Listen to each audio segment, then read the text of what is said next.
మహిళల శరీరాకృతి గురించి తప్పుడు వ్యాఖ్యలు చేయడం కూడా లైంగిక వేధింపుల కిందకే వస్తుందని కేరళ హైకోర్టు తాజా తీర్పులో స్పష్టం చేసింది. మహిళల గౌరవాన్ని ఉద్దేశపూర్వకంగా భంగం కలిగించడమేంటూ తేల్చి చెప్పింది.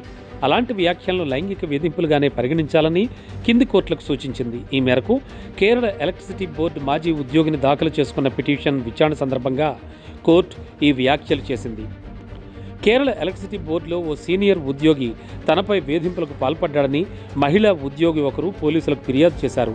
తన శరీరాకృతిని ఉద్దేశిస్తూ అనుచిత వ్యాఖ్యలు చేశాడని, 2013 నుంచి అసభ్య పదజాలంతో తనను దూషించాడని, అసభ్యకరమైన మెసేజ్లు, వాయిస్ కాల్స్ చేసేవాడని పేర్కొన్నారు. దీంతో పోలీసులు సదరు మాజీ ఉద్యోగిపై లైంగిక వేధింపుల కేసు నమోదు చేసి దర్యాప్తు ప్రారంభించారు.